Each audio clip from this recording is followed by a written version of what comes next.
Hey everybody, this is Morgan J. Ingram here on another Chronicle, bringing another prestigious guest here on the show, Anthony. He's just a speaker, author. He's done a lot of great things. And so I wanted to bring him on the Chronicle today to provide some knowledge around how to practice and master your craft every single day as a sales professional, because if you know your craft, then you can get results. So without any further ado, I'm going to introduce Anthony, dive into his story, and then we're going to ask questions around the topic. Awesome. So Anthony, let's dive straight into it. What do you think stops people from being great sales professionals? The same thing that stops people from being great at anything, and it's really the mindset. It's what do you believe? What are your thoughts? And then those thoughts drive your activity. So people who don't really understand how great they can be, people who don't really work on their own personal and professional development, people who are fearful or have a negative or a scarcity or cynical mindset, they never produce the results that they're capable of. Everything begins first in your mind. Awesome. And then, so with the mind, kind of going a little bit deeper with that, is that something that you are born with? Is that something that you have to train? How does someone get that mindset? That's a tough question because it's the nature and nurture thing, right? I think some people are born with a certain mindset. And I'll tell you, you can look at entrepreneurs who grew up with a lot of adversity and their hustle is really, really strong because they grew up with adversity and they had to hustle from Jump Street. So right. There can be things that occur that wire somebody a certain way.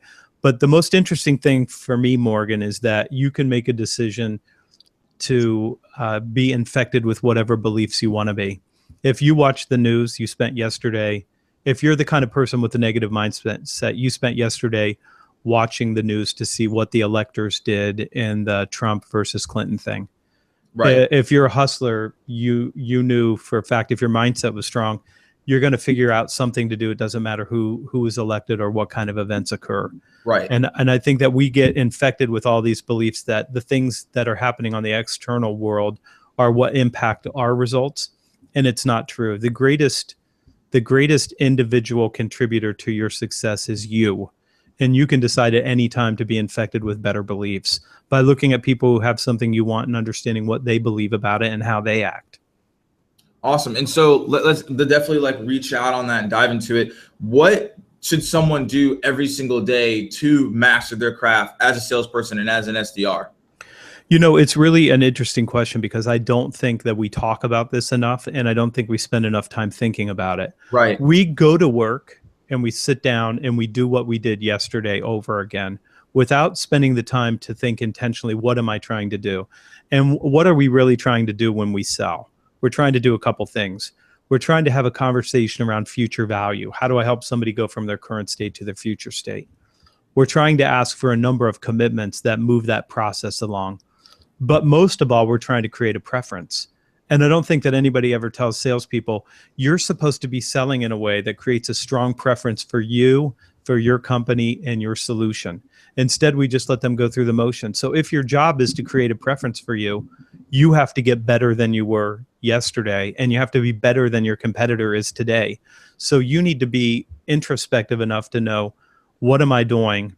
Where's the gap between what I'm doing now and what I'm capable of? And then you need to be intentional about making changes. How am I going to get better today? How am I going to interact with the customer where I create even greater value for them so that I create this massive preference for me and my solution? Right. And you don't spend time even talking about that, let alone doing the work to say, what went right? What went wrong? What would I change if I had this to do over again? In life, we just continue, almost like when you drive to your office. Yeah. You don't think to yourself, I'm driving to my office. Your brain just drives you to your office and you're thinking about 200 other things. We do the same thing with work and we shouldn't. So how we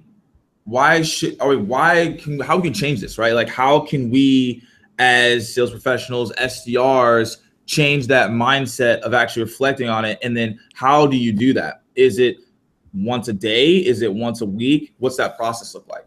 Well, I think if it's once a day, you're really, really trying to figure something out. But if it's at least once a week, to look back, even when you do a weekly review on the weekend, to look back over the calls that you made and say, when didn't I get the outcome that I wanted? What did I do that prevented me from getting that outcome? Or what did I not do that prevented me from getting that outcome? And then there's a bunch of things you can do. If you're an SDR, you've got a bunch of peers and you're likely all in the same place, right? Right. You can get together and say, this is a challenge I'm coming up with. What are you doing different from me? How's that working for you? And then you can share best practices and you can share worst practices too. This is what doesn't work. You can figure that out pretty quick. And then how do you change it? And it's interesting to think about, what do other people doing and why do they believe they're doing it? You can pick those things up. So with the peer-to-peer, do you suggest having someone as an accountability partner that's like kind of like saying, hey, like, this week I saw you did this, like, let's pick it up next week? Would you suggest that to kind of build it? I love an accountability partner, and I love the idea of a study buddy. Right. You know what? I'm going to call you out of the blue and I'm going to just pitch you straight. And you're going to give me every objection, and we're going to play with the language until we find something that works better than what we're doing now. Right. I think that's awesome. And I think that, that's continuously always building the craft outside of work. And so my question is, yes, you have to come to work and you have the basic generic 9 to 5, but what are you doing outside of that? There has to be something to improve yourself. So what suggestions do you have there? I mean, the first thing is you need to read. And I know I just gave a bunch of books to a client, and I said, why didn't you give them to all your people? And he said, half the people here don't read. So not reading is the same as not knowing how to read. Yeah. You get the same result as somebody who's illiterate. You're not getting any better. You're not bringing in new ideas. I think that if you want to get better, your personal development starts with bringing in new ideas. And that can be from books, magazines, audio programs, every single thing. And it's interesting because if you look at people who do really good work, they never stop learning. They're always trying to cover that ground and say, what do I still not know that could be useful for me here? I think that you have to spend time on your personal development. And salespeople are notoriously bad for spending money on themselves and their own personal improvement. And if you won't invest in you, nobody else is going to invest in you either. And that's the mistake they made. They don't spend enough time on their personal development. And your income and your success is directly proportional to how much time you spend investing in your own self and growing and improving. It works that way for everyone in the world. The more you understand that I have to get better, to be more, to do more, to have more, and to contribute more, the faster those things happen. Yeah, no, I agree. And I could not be like more excited that you're saying this right now, because I believe in doing some type of personal development every single month, because that investment is going to output you for greatness and for success. So do you have a suggestion on how much someone should spend on personal development? I know there's people out there who say you should spend $200 or like an X amount of your salary. Do you have any suggestions or kind of thoughts on that? It's like books. I mean, you should buy as many as you can afford, and you should take all of your extra money. I know you want to go to the club. I know you want to buy an $18 drink when you're in Las Vegas or New York. You're better off investing that money in a book or a program. So I would say invest as much as you uncomfortably can. Go right to the line where you're uncomfortable spending that amount of money. And if you don't spend that money, I'll say it to you this way, and I wrote this last week. The biggest bet you have to make in your life is the bet you make on you. And I was in Las Vegas watching people gamble, and I don't make any bets outside of the bet that I make on me, but I'm watching people gamble as if luck is going to come along and solve their money problems and give them the income that they want. And luck only loves a hustler. Luck loves hard work. Luck will come and find you if you're working hard long enough, but luck will not find you at a blackjack table. It just won't. It's not going to find you there because it's not hanging out in the casino. So I'm watching this thinking, if you took that same money, if you took a couple $1,000s and invested in it in yourself, you're going to get a greater mindset, a greater skill set, a greater ability to produce results for the rest of your life. When you take a course or you study something, you get to keep that forever, and so you get better. And people are more willing to make a bet that they're going to get blackjack than the bet that they're going to follow through and take the actions that they need to take after learning something. Yeah. And that's all you got. That's all you've got. That's all any of us have is ourselves. That's the one asset. You own it free and clear. And if you invest in that asset, it just produces outstanding results. When you don't invest, you don't produce the results you're capable of.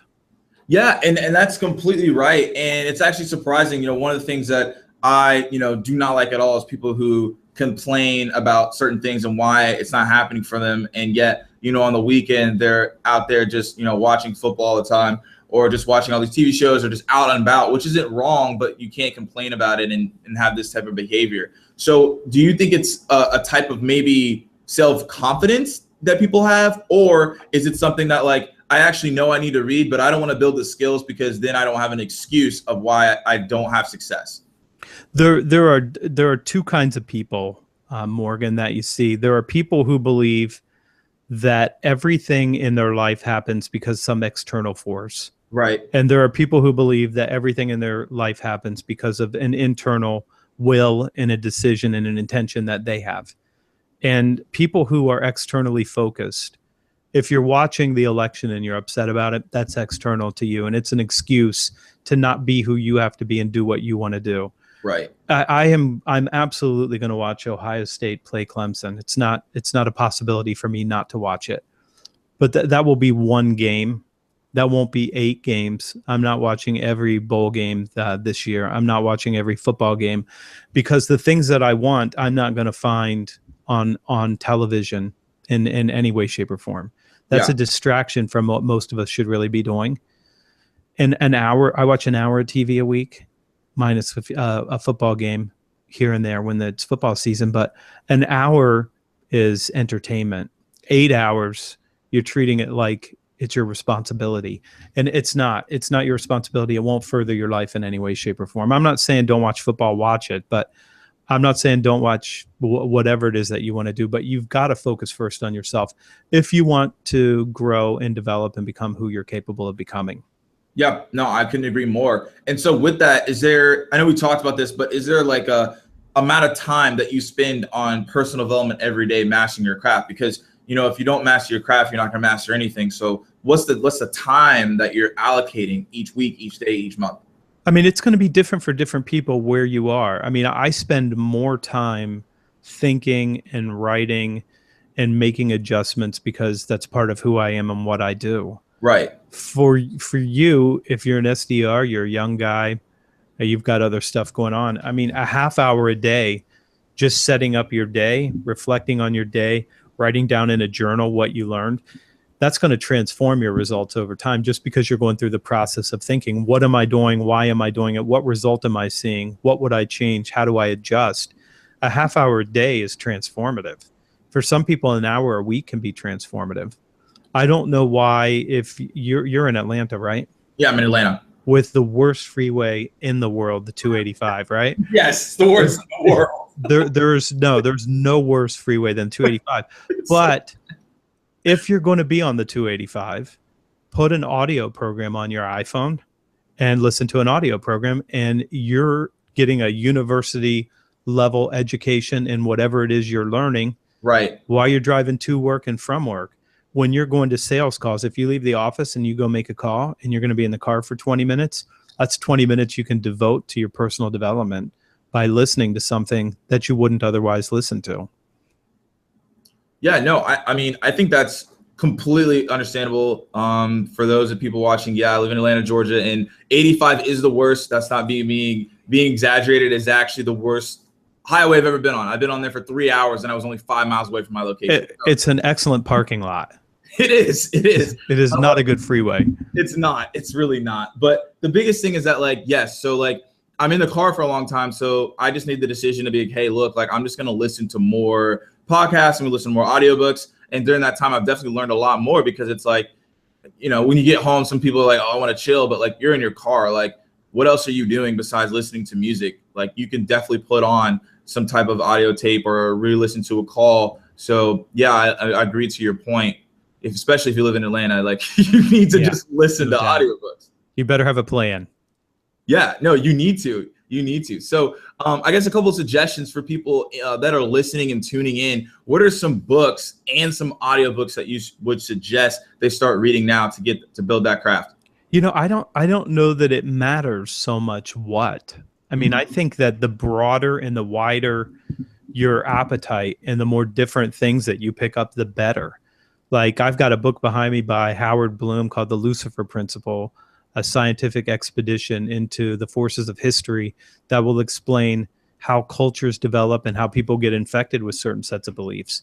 And it's a great book, but you're not going to pick that book up without knowing what it is. I mean, that's the kind of thing that can transform you. I've got a book called Sex Ecology, Spirituality by an American philosopher named Ken Wilber, who's just one of the biggest thinkers I've ever met. And it lets you look into human psychology and that kind of psychological development. I interviewed him on my podcast, and a guy that he refers to, Bob Keegan. Bob Keegan's book, Immunity to Change, is an amazing book on how to help people and companies transform their results from a developmental psychologist. So I think that's way out of what you would normally read. But I mean, the usual suspects, if you're an SDR, pick up Mike Weinberg's New Sales Simplified, pick up Jeb Blunt's Fanatical Prospecting, pick up Trish Bertuzzi's Sales Development Playbook, pick up my book. I mean, there's a dozen books you can pick up that would help you transform. But I would tell you, go broader and wider and have some chops, understand the way your world works. Thomas Friedman's got a new book out called Thank You for Being Late. And it explains the forces of globalization and population and things that are something you're probably not going to read without it being recommended to you, but you get a greater understanding of how things work. And super helpful.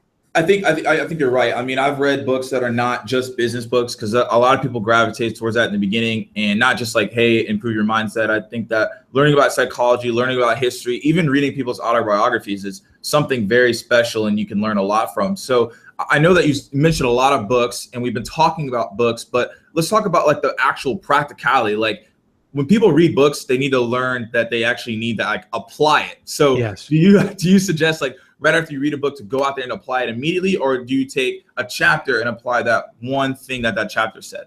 Well, I wrote a book, and the reason I wrote the book the way I did is because I have the exact experience you're describing. I read something like Malcolm Gladwell's Blink, and I think, what how do I apply it? What's the practical use of this? And I'm at an age right now where I used to read a book a week, and I don't anymore, because I would rather go really, really deep and understand how to use what I'm reading than to do something different. So I'm rereading right now Nicholas Nassim Taleb's Anti-Fragile. He's the guy that wrote The Black Swan, predicted the mortgage crisis, probably a billionaire from hedging against that. And it's about how to become anti-fragile, how to benefit from adversity and adverse events instead of suffering from them and getting broken. So fragility is a choice that you make. And you don't know that fragility is a choice that you make until you read something like this. This is my third reading, because I'm going through and saying, how do I apply this? And I think that chapter by chapter, book by book, if you spend the time to read the book, you need to get something out of it. So for me, I would recommend slow down. You don't have to read a book a week to keep up. I know tons of people who try to keep up with every book that comes out. But if you read it and you don't get anything from it, it's the same as not reading it. So slow down, read one book, go deep. As you're reading the book, write down notes. What does this mean to me? How could I use it? And you have to do that work on your own, because most books aren't designed like mine, where I tell you, go do this, go do this, go do this, because I'm more interested in people taking action on the idea. If you take action on an idea, as soon as you read it, it starts to become who you are and you benefit from it. Yeah. I think that's completely correct. Because when I first started reading, I was just excited that the material, like, it's new material. I've never heard of it before. It's personal development book. And I was like, this is really awesome.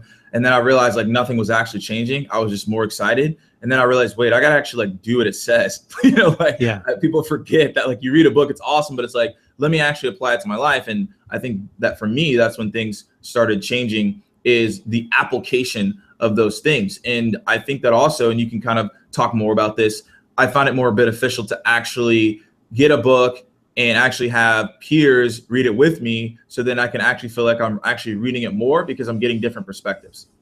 I agree with that completely. And I do something similar, but instead of just getting peers, I try to go to the source and actually talk to the source and interview the source and find out what they know that's not there and how they're thinking about applying it. Like Howard Bloom's book, I interviewed him on the podcast, and he was the guy who was the PR person for Prince and Michael Jackson and ZZ Top and Madonna and Joan Jett and Aerosmith and a whole bunch of people.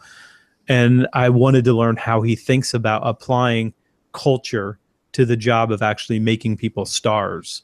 And in that podcast, he tells a great story about how he sold John Cougar Mellencamp when no one in the world would touch the guy because they didn't understand what his story was.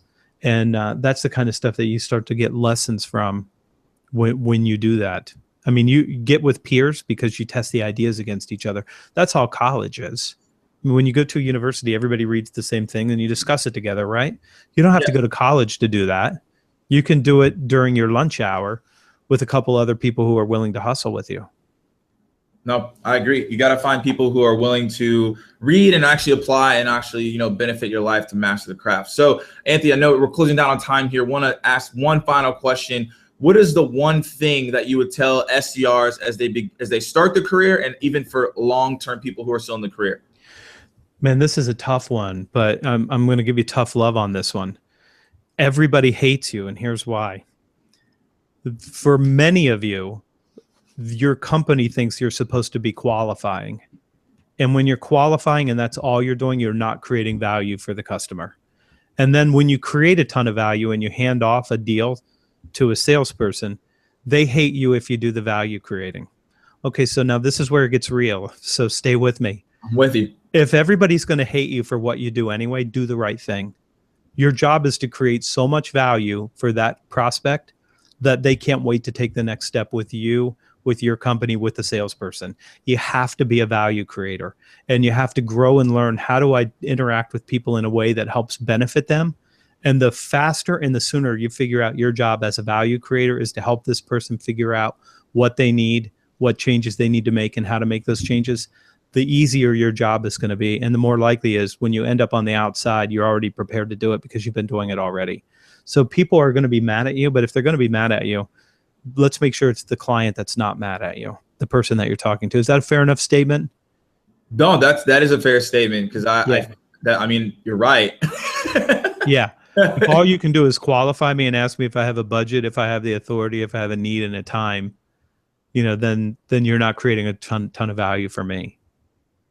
Yeah, no, I think that you want to make the future customer happy, because that's how you're going to build your business, and you want the advocacy at the end of the day.